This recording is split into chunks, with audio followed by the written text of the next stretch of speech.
Morning, Grid Connections listeners. Today we're thrilled to have Quincy Lee, the founder of Electric Era, join us. In this episode, we'll dive deep into how Electric Era positions itself as a leading charge point operator in the rapidly evolving EV charging landscape. Quincy will share insights on the current state of EV charging and reveal how Electric Era leverages hardware along with cutting-edge software to differentiate itself and prioritize customer experience.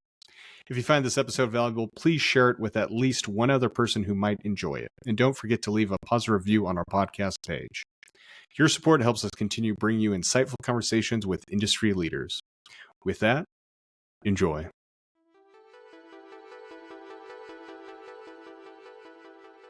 I'm the CEO and founder of Electric Era. Our company builds EV fast charging stations for gas stations, convenience stores, and quick service restaurants that are modernizing their offerings for EV drivers.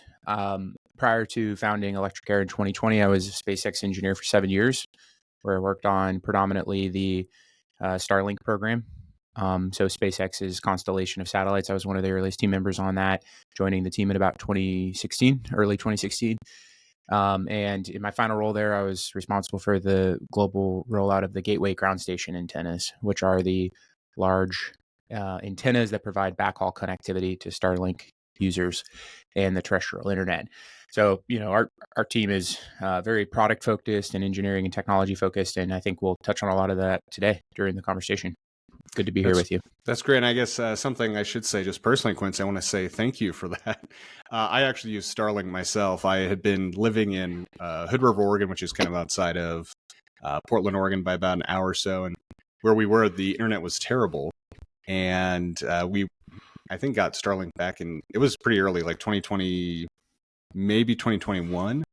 One of the first users in Oregon, I guess, so we were told. Nice. And then now I live in Bend, Oregon, which is actually a lot larger, but we had actually gone with the local internet provider, and then it turned out to be really bad. It dropped so much more than Starlink, so we actually ended up just getting Starlink again, and now that's what we're using here in Bend, just because it's so much more stable than even the local fiber, which I was pretty surprised by too. So. But that's just aside. I would love to talk to you more about that. Yeah, it's been such great service. It's definitely a fantastic product.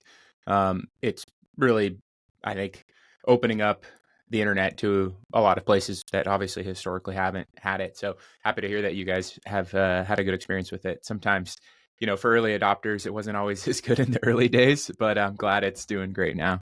No, it's funny. The only issue we ever had, especially here in Bend, is whenever thunderstorms, lightning storms would come through, it would kind of disrupt it, and then it would like drop down every so often. But that was really the first year we lived here, and ever since then, even when lightning storms and stuff come through, I haven't had an issue. So it's definitely better than the local option.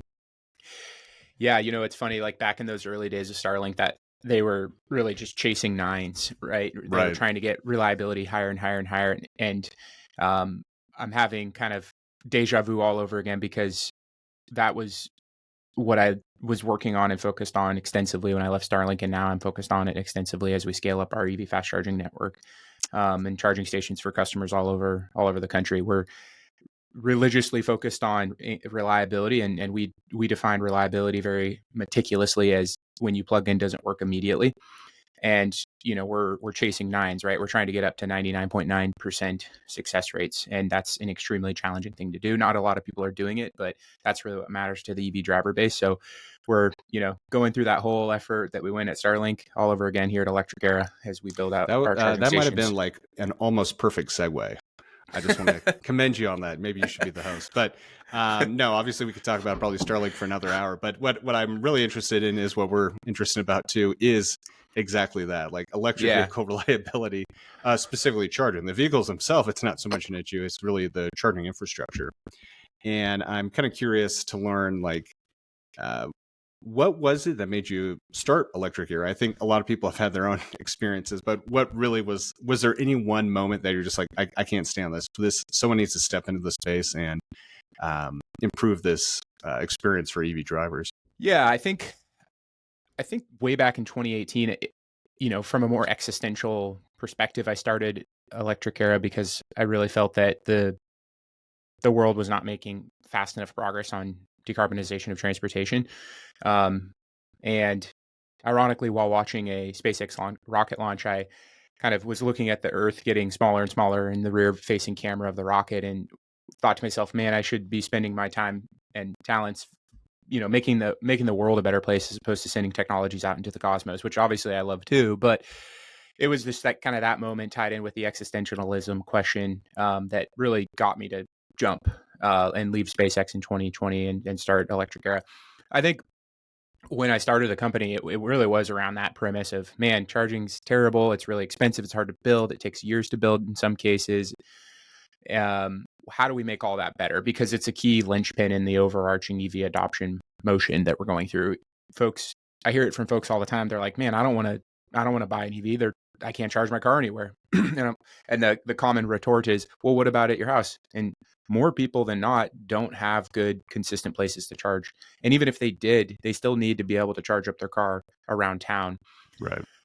So solving that gap, that infrastructural gap, and actually doing a good job, it was like the motivation for the business. And clearly there's so much frustration online.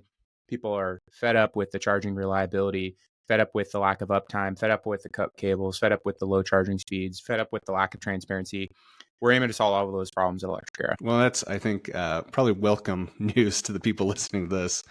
What to you, like when you started in 2020 to now, have been kind of the biggest, like chasing those nines? Like what has been the biggest maybe wins or like improvements you've seen over the last 4 years to really help make those big first early differences? Kind of the quick moving, high impact. Yeah, I mean, I would say most of the last 4 years have really just been about building the technology stack, and only recently have we started to scale up. But now that the scale up is underway, and now we're really in the chase the nines frame of mind, I think like the things that we did early on from a technology perspective that gave us the framework to go and effectuate EV fast charging reliably were probably threefold. One, we were able to solve the grid infrastructure problem by building our charging stations with the battery backing the charging station. Having that battery there actually allows you to, ride through a lot of transients and electrical variations that you might see from the grid, and actually keep your charging station online and healthy when the grid is having challenges. So that's a big part of it. I think a more important part is having edge compute on site. A lot of people do this. They don't really do it that well, but certain folks have put site controllers at their charging stations. That local low latency compute is super valuable for a bunch of different reasons. And it gives you, again, a good foundational framework to go build super reliable charging stations that work all the time. And then finally, the third pillar is like a vertically integrated software stack. And that's really where the rubber hits the road. If you're not owning the entire end-to-end software stack, or you're charging at a charging company that does not have a vertically integrated software stack, expect bad things to happen. Because basically everybody in the industry, with the exception of like essentially Tesla and Rivian and us, they outsource all their software. They give this part to that company, this part to that company, this part to that company. They're not actually building technology. They're not actually building software. They're pulling it all together from other vendors. And that leads to interconnection handoffs. That leads to finger pointing. That leads to a very poor user driver experience. That's the most important pillar. That's, I think, where we really shine. Because we own everything in-house, we can go really, really low into the firmware adjacent software stack, and make the charging experience super good across everything from payments to UX on the driver screen or on the charging station screen, to the OCPP 1.6 connection and actual charger activation, to everything else that is required to make a charging station session successful. And I think that's great to hear. So let's say you are a listener to this podcast and you drive an EV and you hear all this stuff. That sounds amazing. How do drivers find electric era chargers, or ones using that technology, to really make sure that they're going to the ones probably with the best uptime? Yeah, so you can find us on PlugShare, you can find us on Apple Maps, you can find us on Google Maps, and because we're in Apple Maps and Google Maps, we populate in the infotainment systems of all the major automotive companies, with the exception of Tesla and a few others. So those are kind of the most common ways of discoverability. And you'll notice right out the gate that we actually have good driver reviews. You go into a PlugShare review of an average charging station, and the driver reviews are terrible, right? It's like comically bad. One of my favorite driver reviews in PlugShare was somebody saying, wow, this is the future. We need this all over America. Like that made me feel so good because it's kind of the manifestation or the verbalization of the vision of the company. It's just like build EV fast charging everywhere. That's awesome. So drivers can just get on with their lives and have an amazing experience and not worry about the frustration of charging their car. So we have a lot of listeners all over the US. As these are rolling out more, is there anything, are there certain areas that your team's looking at first and kind of rolling out from that way? Or are there certain partnerships or others that drivers might be best to kind of look for to find electric era chargers? Yeah, I think in our first couple quarters of sales, we were eager to build charging stations wherever and whenever. And our initial sales motion and installation pattern was kind of scattershot as a result, right? So we have charging stations in Boston and Portland. We have another one coming in Portland. We have another one in Southern Oregon. We have 3 coming online in Northern California. And then we have, randomly one in Missouri and Tennessee and others popping up. I think as we focus, we're gonna put our minds to work on building out specific concentrated corridors, leveraging our customers' properties and our custom and coaching our customers to go to market with their charging stations there. I think that's going to be key to provide contiguous coverage of like super seamless and easy to use charging that's really fast. So that'll be what we start to shift towards going into the next couple years ahead of us. But what will that look like in practice? Well, you can kind of imagine, right, where that'll be, right, based off of EV adoption rates. It's like the West Coast. Surprisingly, the Northeast is actually getting a ton of usage. Our charging station out there gets a ton of usage every day, and I think that reveals that there's a lot of EV adoption in the Northeast as well. And then I think actually Texas is going to be a sleeper, but come along fast in terms of EV adoption rates in the kind of Tri-City area. So we'll probably focus predominantly on the West Coast, the Northeast, maybe all the way even out to Pennsylvania and Ohio, down to Virginia, and then Texas. I think those will be our first core focus areas, but nothing set in stone yet. And we're still trying to figure that out actively internally. Totally. And has it been like NEVI funding or incentive? What has kind of like what makes an area kind of a better focus for electric era to go after, other than maybe electric vehicle driver density? Well, it all starts with driver density, right? I mean, that's the kind of leading indicator of the financial health of a charging station. A spicy and lesser known fact about EV fast charging stations is you can actually make a crap ton of money off them and actually have good margins. So ironically, EVgo and Electrify America, their networks are actually making a fair bit of revenue and are supporting decently high profit margins and unit economics. That's a toolkit that we're bringing to our customers who want to own and operate their own charging stations and capture share of wallet from a new class of drivers. And it makes most sense financially from a pure commercialization perspective to build in high EV density areas because, your stations get so much more utilization. Outside of that, I mean, yeah, certainly NEVI funding is really key. We have 2 stations coming online in Delaware from NEVI funding. We have an Ohio station that we were recently awarded. We have one in New Mexico actually coming online by the end of the year. And we have a really, really big announcement that we're not ready to share about a huge state where we were awarded. So that'll be coming out soon as well. But great, congrats! We'll have to have you back on for that one. Yeah, no, it's a pretty exciting one. I don't think we're technically ready to talk about it, but basically totally that was a big award for us and our customer. So there's lots of good stuff happening all over the country, and I think drivers should expect to see a lot of electric era powered charging stations across the country in years to come. That's great. So we've had a lot of people on the show that kind of talk about the challenges around the business model for EV chargers. And you look at the traditional kind of C-stores or kind of fueling stations where majority of their profit actually comes from selling hot dogs or what they actually sell in store versus actually trying to make money off gas. I realize some of this may be a little bit secret saucy, but I'm kind of curious, is it just, does it have to go with the site assessment to make sure you have high utilization of the site, or what are some of the areas that really, especially if you are like a person with an interest in putting in a charging location, like what are kind of the tips and tricks to really make sure you're getting that high revenue and high margin return on the electric vehicle infrastructure investment. Yeah, I mean, I think one of the things that makes our company so cool is we're very tech forward. So we actually built an entire machine learning model just that we actually give our customers access to for free to help them figure out where their highest sessions per day will be across their portfolio of stores. Um, so that is kind of the most important part of the process. And we actually just released a blog post on our website today about that. So you, for anybody on that's listening into this, maybe you could add it to the show notes, Yeah, Chase. for But sure. there's a blog post that we just put out today about actually the step-by-step process of how we walk our customers through this.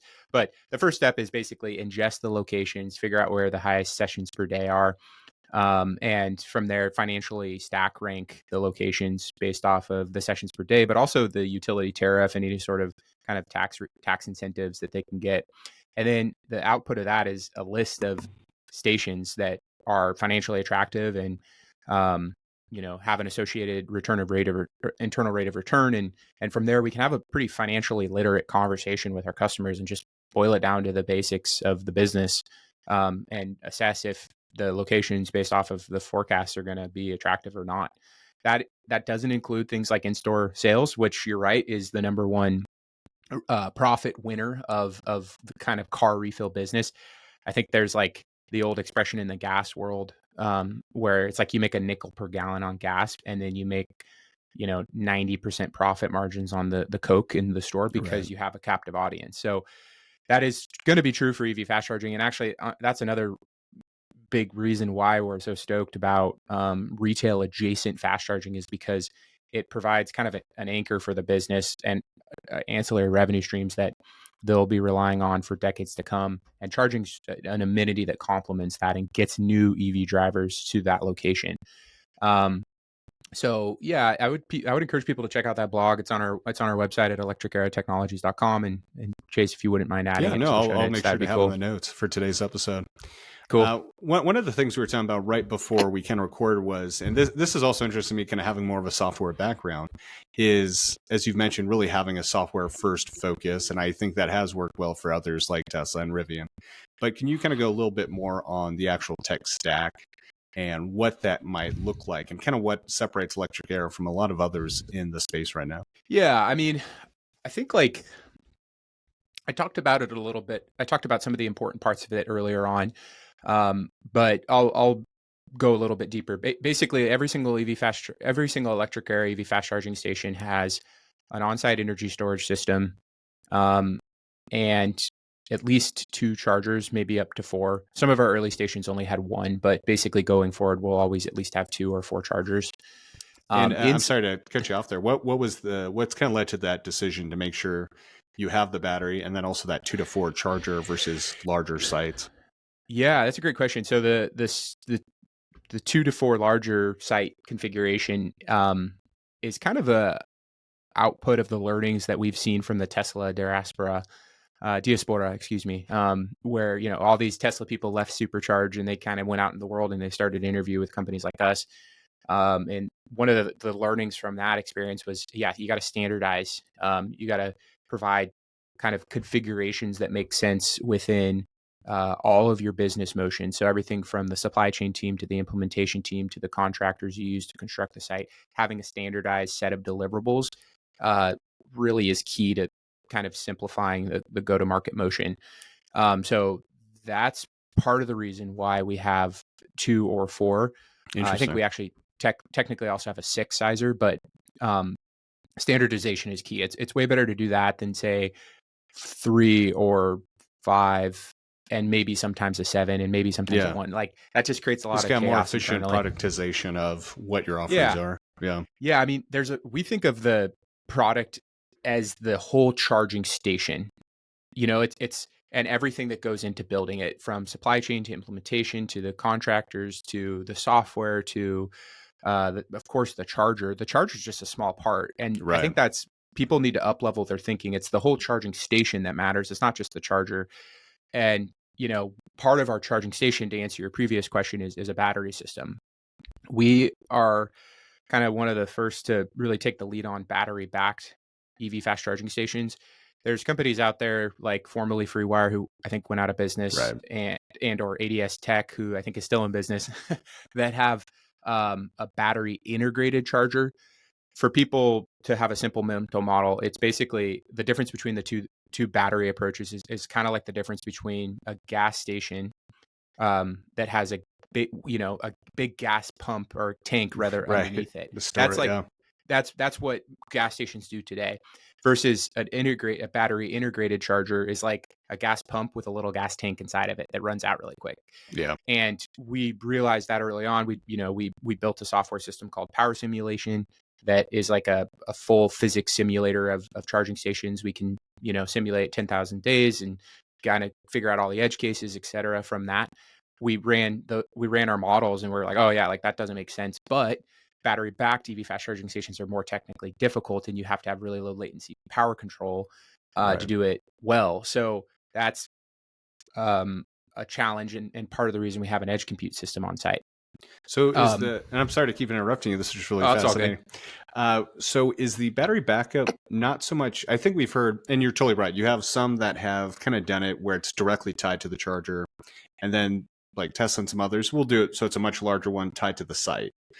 And is the reason for tying it more to the site driven to reliability, or is it to avoid like long-term costs due to charges from the utility and stuff like that, or is it just kind of a healthy mix of both? It's predominantly the latter. Yeah. So it's Okay. it's mainly a means of keeping the total cost of ownership as low as possible. So keeping demand charges low, and also keeping time to Okay. market low. So we can install in as little as, I think we've done as little as 4 months. Our average is probably 5 to 6. And it basically is a way to decrease the grid requirements on site pretty substantially. So That gets minimizes us like transformers and kind of the larger stuff that really can slow down some of these projects. the vast majority of EV fast charging here on out will, especially as we head into the next 5 to 10 to 20 years, is going to be battery backed. And it's mainly a function of the grid being undersized and the supply chain challenges around transformers. So I think battery backed fast charging is definitively here to stay. And we're And so super the supply happy. chain for that's much greater right now, and than it is for transformers and the supporting infrastructure. Yeah, exactly. It's like Interesting. batteries It makes are sense, but super available, transformers are not. yeah, So, yeah. just use the one that's available and cheap and getting cheaper every day, as opposed to the one that's not available and getting more expensive every day. Are you seeing an overlap? It seems like it'd be a different maybe not necessarily different chemistry, but slightly different supply chain around. People talk about like year ago, EV batteries really expensive, and now we're kind of seeing, due to some of the changes with that supply chain, that the prices have come down because there's more supply. Is that same with the battery backups that your team is purchasing, or just kind of coincidental, or still kind of a niche enough market that you're able to kind of keep up with the supply? I would not be surprised if batteries were anywhere from $20 to $30 per kilowatt hour from wholesalers by the end of the decade, or at latest by 2035. It basically is getting super freaking cheap, and it's largely a function of a huge amount of production capacity coming online across the world. Everything from the raw material extraction to the refining to the shipment systems to the processing and manufacturing of battery cells to the battery pack manufacturing, all the way up. So China is doing what China does really well, which is they are pushing the price curve down and down and down, and they're essentially commoditizing the offering. We saw them do this with solar, and now we're seeing it with battery cells. And they're also actually doing it with power electronics, which is something we're starting to think about more and more. But basically, I think it's broadly good. I know there's a lot of like discussions about what do we do with China? What do we do with China? Like, at the end of the day, China is making a lot of really important technologies that are important to the energy transition. So, and they're drastically cutting the price down and down and down, and that makes the products more accessible for others. So I think it's honestly, we need to figure out kind of how to keep that relationship, moving in a good direction, in my opinion, especially as it pertains to the clean energy technologies. For sure. So you're looking at primarily, I mean, I haven't heard about it as much lately, but obviously one of the other big kind of grid-tied battery backup systems was kind of like redox batteries and some of these other things, more usually utility scale. But it sounds like everything that you've been doing, or like kind of like utility solar scale sort of stuff, it sounds like it's all just been lithium ion based grid tied batteries. Yeah, 100%. So Yeah. lithium iron phosphate, that's the specific chemistry that we use, and we use it for a few different reasons. It's typically a higher power chemistry, and it's capable of longer cycle life. And it's actually kind of become it actually, I think, is definitely the lowest cost chemistry on the market. And that's largely coming from the fact that the majority of EVs are using it as their primary chemistry now. Like Yeah. we don't really need cobalt, alumina, nickel solutions anymore. We can just use lithium iron phosphate and get the range that the average driver expects. So that's, I think, a big win for the That's huge. environment Yeah. and also for the cost structure of the product. I think actually there's some pretty interesting news coming out of China around sodium ion battery cells. I actually haven't studied that extensively, but technically the kind of bill of materials cost from a raw materials perspective is cheaper for sodium. So if China and other manufacturers can figure out how to productize that and scale it up and achieve economies of scale, then theoretically we should even be able to go into another another big step down in price for dollar per kilowatt hour, which would be sweet. And sodium ion has longer cycle life, which is really key for our application and others. Right. So we're keeping an eye on that, and pretty exciting stuff coming.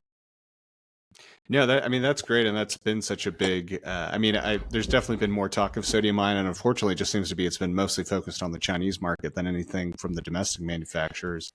And it does kind of feel like it's where LFP was only just a few years ago. So I think there is a large potential for it, especially in these kind of grid-related things where weight density or energy density by weight isn't as critical as it is in automotive. And it's been impressive already just seeing how many of these different battery technologies have increased in that energy density too so quickly. Yeah, the energy density is an interesting one, and I think I haven't studied sodium ion closely, but I suspect with the vehicle level efficiency and range benefits that are kind of that companies like Tesla and Rivian and others are unlocking, we'll be able to unlock and continually use lower and lower energy density capable cells. That's a good point. Yeah. And that's basically what happened with nickel, right? Everyone was like, oh my God, we got to put a crap ton of energy in these cells because everything's so expensive and the Aero's package is not good and thermal control and is not great and the powertrain isn't as efficient yet. And then over 5 to 10 years, Tesla got all those things figured out and they were able to unlock lithium iron phosphate. So perhaps they'll be able to do it again. So it'll be interesting to see. For sure. So we talked about kind of the battery side to it. So what in this stack is kind of like the next part? It goes from the battery to then obviously the actual charger itself. And have there been any things in particular with that charging hardware that you guys really look for or that you've noticed is a big part of the reliability? I mean, I know from some it's kind of been charging cords and the cables to really get kind of down to the parts and pieces of it. But I'm just kind of curious what your team has seen. Yeah, let me share my screen. I don't know if people can see this on their screen, but if you're on YouTube or you're watching this, you'll be able to see the following. So here's a good slide on just like how we think about reliability. I think everybody and anybody in the entire industry needs to understand this fundamental concept, which is why I'm going to start here. So there's a very big difference between just is the station online, which is one part of reliability, right? And does the station successfully charge? Really, all that the driver cares about is that second part. They care about that the charging session was successful. They plugged in, they quickly tapped their credit card or Google Pay or Apple Pay, and boom, they're off to the races. And the power starts ramping up, and they can go inside and not even think about it. Like that walk away moment of I trust that it's charging and I don't have to fiddle around with my app anymore is like the delight that we are trying to capture with our drivers. So that's what we do. I mean, we're actually quite good at that second part. We're also very good at the first part. So the first part is just basics. It's like, can you tie your shoes? It's like, is the station online? Is it up? Is it operational? Well, we know down to the millisecond if it is at our stations because we have that edge compute system and we have an LTE antenna and we have a team of 5 to 6 engineers on our network operations center. We actually literally staff a network operations center, which is pretty crazy and pretty wild, but it's like a cultural defect or a cultural carryover from our Starlink days. And no, I think that's huge. You just don't monitor. I think that's where a lot of others struggled at first. Yeah, it's crazy. I mean, I I don't know if this is true, but I heard the other day that Electrify America has 80 people on their network operations team, which is crazy, you know? So Yeah. we're able to basically have one person on call and monitoring the fleet at any given Wow. time. And we actually expect to, because we leverage so much software, we expect to continue, maybe slightly increase, but predominantly continue that like single source coverage. Yeah. That's wild. Even as we go and build eventually more charging stations than Electrify American EV Go, which I actually think we will go do.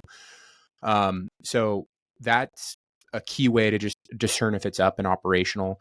Some of the more challenging things are like, okay, did the cable get cut? Well, you have to be able to tell with your software if the cable got cut. And if it did get cut, then you need to alert the network operations center operator immediately, at which point they can go and look at the telemetry and figure out, oh, yeah, it got cut.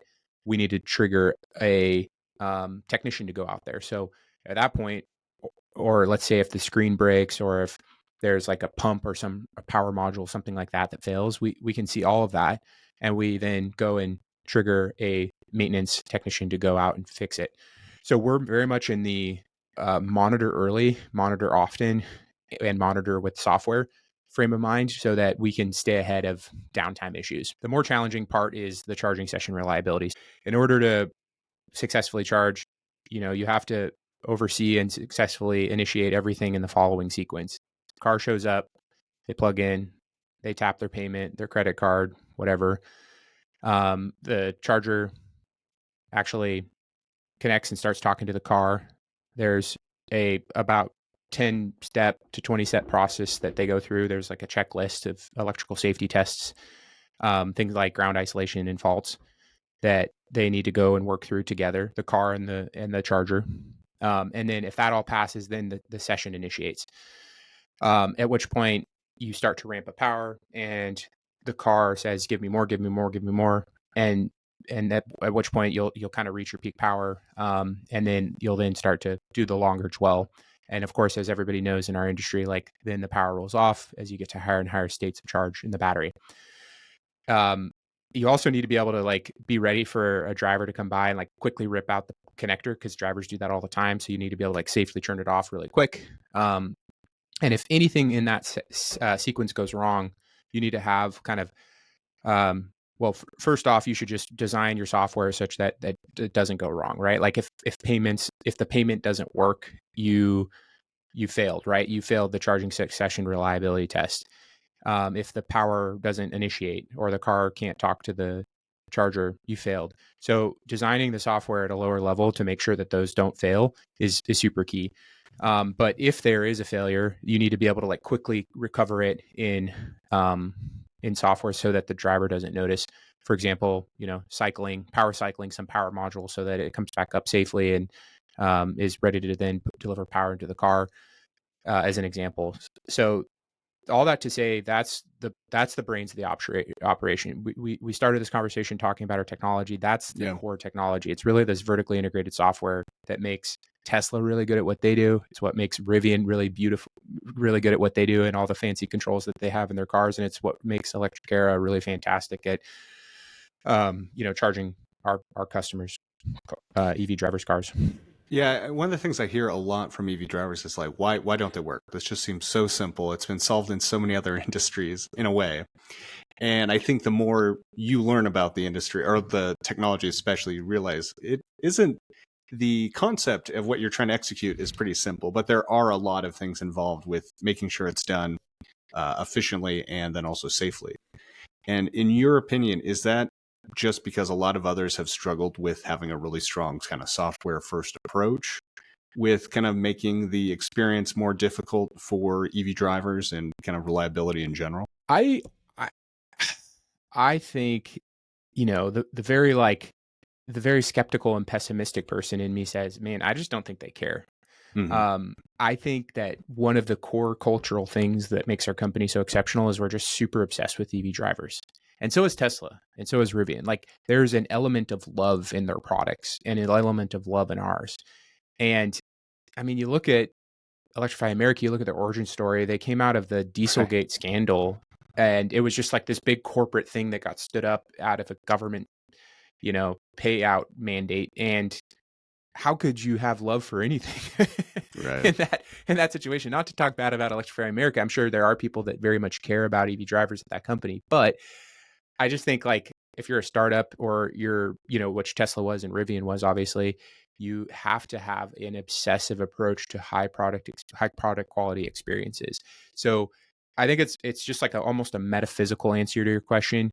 Yeah. The technology on top of it, there's a lot more that I'm not talking about that also has to go right. So it's like you got to get like all of these things together working seamlessly, whose value is greater than the sum of the individual parts. So it's and the way to like work yourself through that pain and chase those nines is really just coming back to the labor of love that is electric era. It's that mentality that we have every day that causes us to approach our jobs with intensity, because we really truly believe that we got to get EV charging infrastructure out there that's awesome if people want to drive EVs. Yeah, that's great. And we've definitely been talking about kind of like looking back on the charging space and how electric era has started and grown. I'm kind of curious on your thoughts looking forward. Like, what do you see are some of the interesting trends in the space and kind of ways that you're looking to help stand out even further or like possibly even accelerate the rollout for electric era? Yeah. So, of the things that we're comfortable talking about externally, I mean, I guess there's a lot. So we have a very comprehensive and almost, I think, 10 at least year view of our product roadmap, and it is pretty technically intense. Like we're aiming to do to EV fast charging what NVIDIA did to GPUs. Like we're thinking that deeply and that far afield about the problem. And much of the and obviously like we're early in that planning exercise, so it's not like we're gonna commit to doing one thing or the other. But of the things that we've identified that are really interesting, it really kind of comes back to solving some of the core points that we hit on the pod today, which is power access, power efficiency, power delivery, reliability, instantaneous and low latency control, um, product and customer experience, the driver experience at retail locations. We're gonna announce some really cool stuff there down the road as well.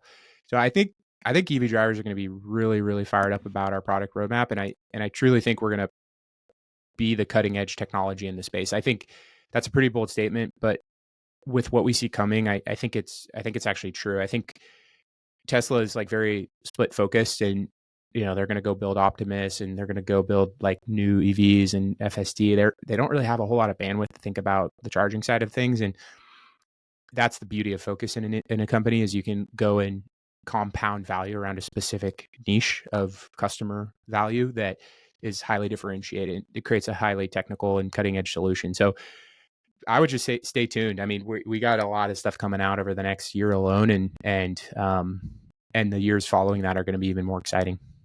That's great. And I think just looking at the broader EV market right now, there's, I think, a lot of narrative around that it's EV sales are slowing when in fact, other than kind of Tesla slowing down their sales, overall, it seems like a lot of the auto manufacturers are growing and increasing in their year over year sales.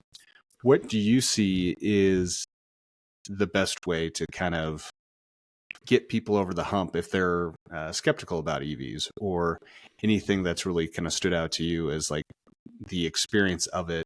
Because I think there are so many narratives, but when you live with it day to day, you realize, oh, this is so much easier.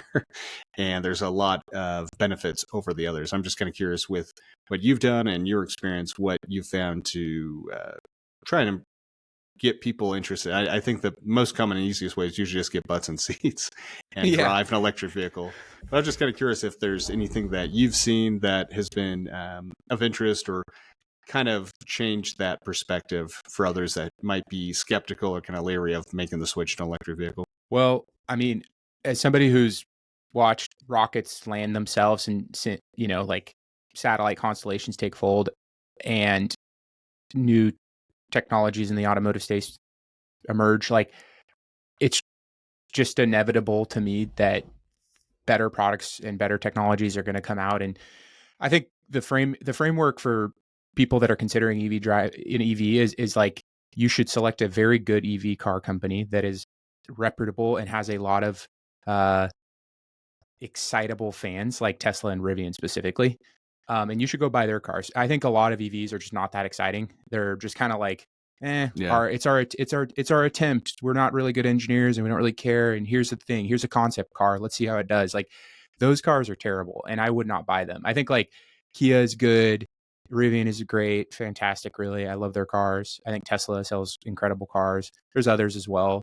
Then there's a lot that are not good. The ones that are good are incredible. Like EVs are just so freaking sweet. Like it's basically the difference between a flip phone and an iPhone. Like Right. it's the difference between a horse and buggy and a car, a nice car. It's a quantum step improvement. Like you are in a rocket ship that accelerates extremely fast, that has like extremely low energy and maintenance costs, that drives you everywhere. It's just a quantum leap forward, and it's not.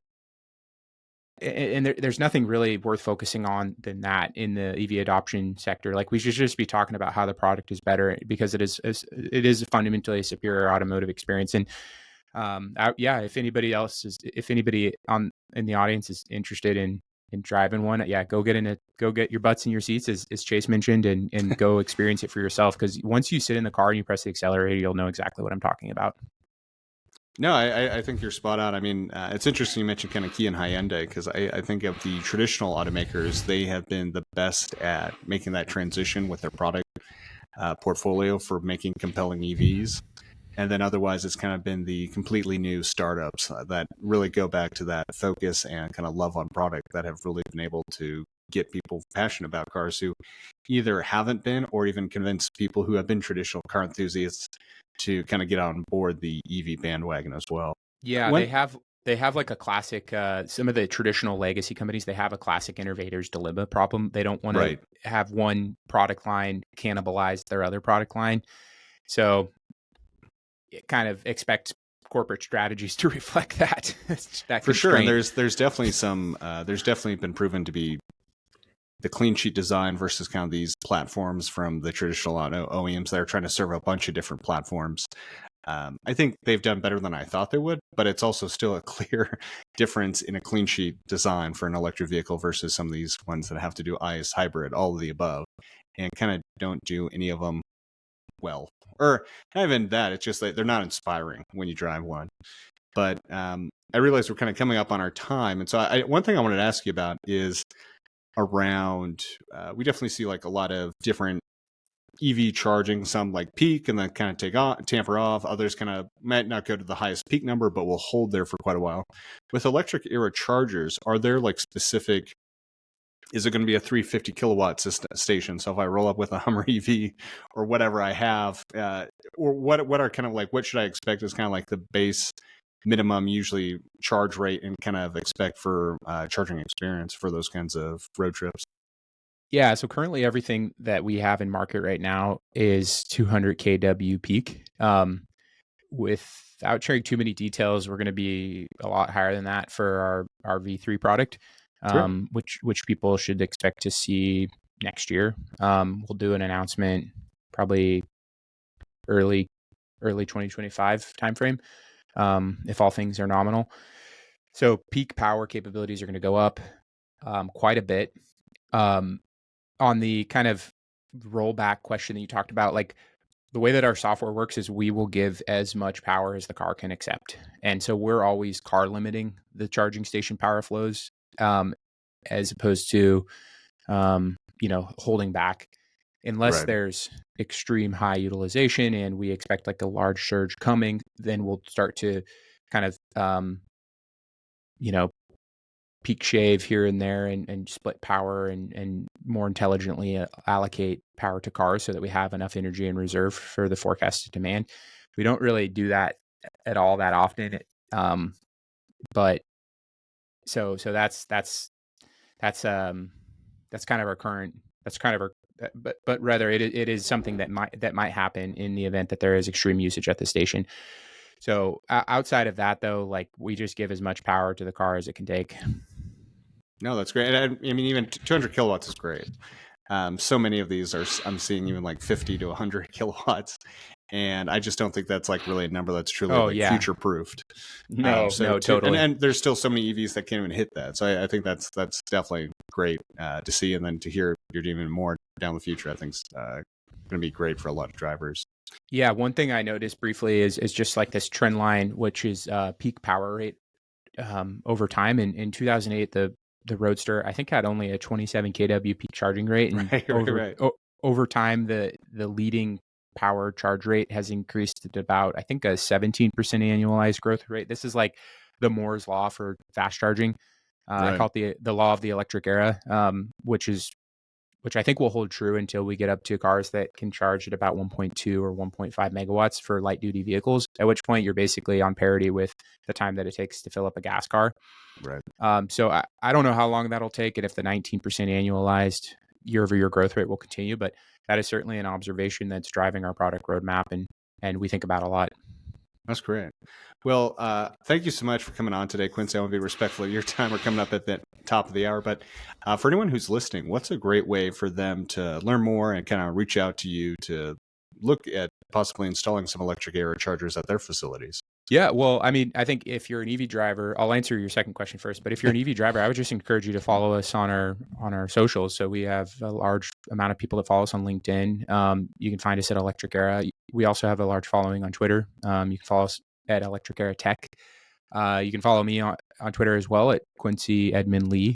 And then generally, if you're a customer and you're interested in adding EV fast charging, just go to our website, click in the upper right-hand corner, request a demo, and schedule a time with one of our amazing team members to just kind of help you figure out how to navigate this next big transition in car refill. There's also a great amount of material on our website. If you're not yet ready to take a call with our team, just go to our blog under our website and feel free to peruse around and see what you like, and then give us a call when you're ready. Thanks so much, Quincy. We'll have to have you on soon. Been really excited to follow what Electric Era has been doing and some of the upcoming announcements as well. I'm sure we'll have to have you back soon. Thanks, Chase. Good to be here.